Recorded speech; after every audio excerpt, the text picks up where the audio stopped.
Good morning students. English का fifth class का English का सेकंड चैप्टर पढ़ रहे थे। Uncle पॉजर Hanks a picture.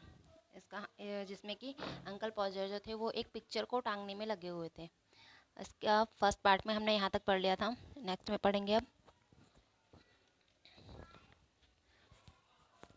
We uncle पॉजर picture को जब टांग रहे थे तो उनके हाथ से जो कील थी वो नीचे गिर गई थी। We all went down on our knees to look for it.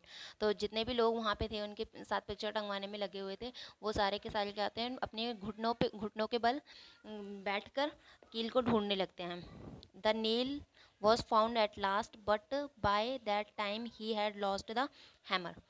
जब उन लोगों ने नेल को ढूंढ लिया, कील को ढूंढ लिया, तो उसके बाद क्या हुआ कि हैमर जो था अंकल पॉजर के हाथ में वो खो गया।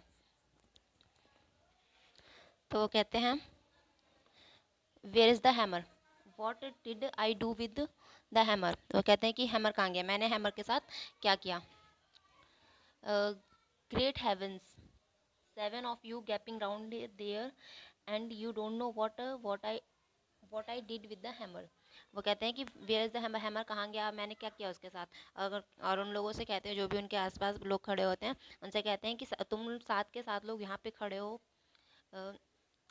और तुम लोगों को नहीं पता कि मैंने हैमर कहाँ रख दिया, कि मैंने हथौड़ी कहाँ पे रख दिया। We found the hammer and then he lost sight of the mark he had made on the wall. जब उन्होंने हैमर को ढूंढ लिया, हथौड़ी को ढूंढ लिया, तो फिर अंकल पॉजर टांगने के लिए पिक्चर जब गए, जैसे ही तो जो मार्क उन्होंने बनाया था जहाँ पे उन्हें कील लगानी थी, वो मार्क खो गया, वो निशान उनसे खो गया, वो नहीं मिल रहा था फिर उन्हें। He had lost to measure again and this time used a bit of string। फिर उसके बाद उन्होंने, जब वो मार्क खो गया, तो उन्होंने एक धागे का यूज़ किया फिर से उस मार्क को नापने के लिए। And at the critical moment when he was leaning over the chair at an angle of 45, the string slipped and down the piano he slid। और अब ऐसा मोमेंट आ गया था, बहुत ही क्रिटिकल मोमेंट आ गया था। तब जब वो नाप रहे थे वहाँ पे धागे से कील को ढूंढने के लिए, तो उनकी जो चेयर थी, 45 डिग्री का एंगल टेढ़े होकर ऐसे इस तरीके से वो नापने में लगे थे, तो उनकी चेयर जो थी वो स्लिप हो गई और पास में ही एक पियानो रखा हुआ था, वो उसके ऊपर गिर गए। A really fine musical effect being produced by the suddenness with which his head and body stuck all the notes at the same time. और जैसे ही वो उस पियानो पे गिरे, तो जब कोई भी पियानो पे गिरता है तो उसमें जो उसकी जो बटन्स होती हैं वो दबने से उसमें एक बहुत ही अच्छा म्यूज़िक प्रोड्यूस हुआ, बहुत ही अच्छा उसमें लिरिक्स बन गए। At last uncle पॉजर got the spot fixed again. उसके बाद फिर से वो खड़े हुए, फिर से वो टांगने लग गए, कील को जो थे वो उसमें दीवार में गाड़ने लग गए। एट लास्ट में फिर uncle पॉजर got the spot fixed again. उन्हें वो जगह मिल गई जहाँ पे उन्हें कील को गाड़ना था। And put the point on the nail on it with his left hand and took the hammer in his right hand.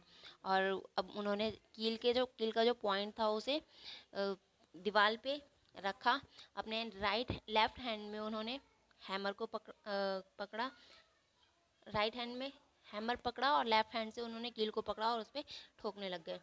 And with the first blow he smashed his thumb and dropped the hammer with a yell on somebody's toes।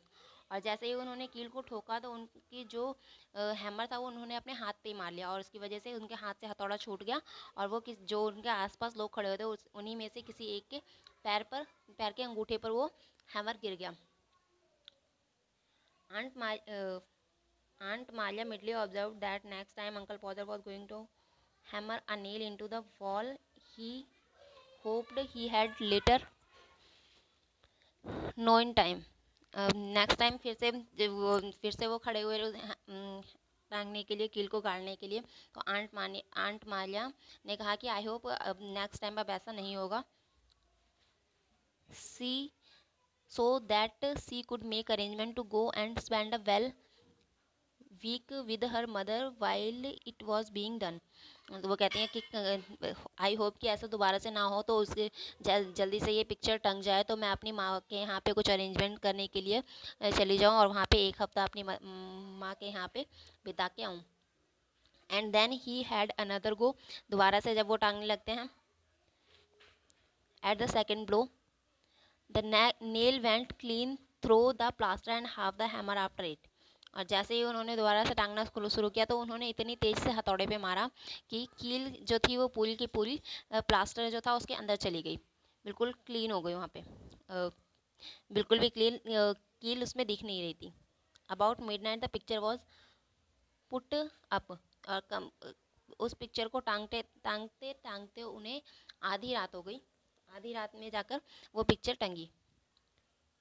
Put up, well crooked and insecure, the wall for yards round, looking as if it had been smoothed down with a rake, and everybody dead beat and wretched। जब वो तभी भी जब वो picture टंग पाई, तभी वो ऐसे टंगी हुई थी कि जैसे लग रहा था वो टेढ़ी मेढ़ी टंगी हुई थी, और ऐसे इनसिक्योर तरीके से टंगी हुई थी कि कभी भी वो गिर सकती है। और लास्ट तक साल के साल जो थे, जो भी लोग उनके साथ लगे हुए थे, साल के साल उनसे थक चुके थे बहुत ज़्यादा, और सिर्फ अंकल पॉजर को छोड़कर।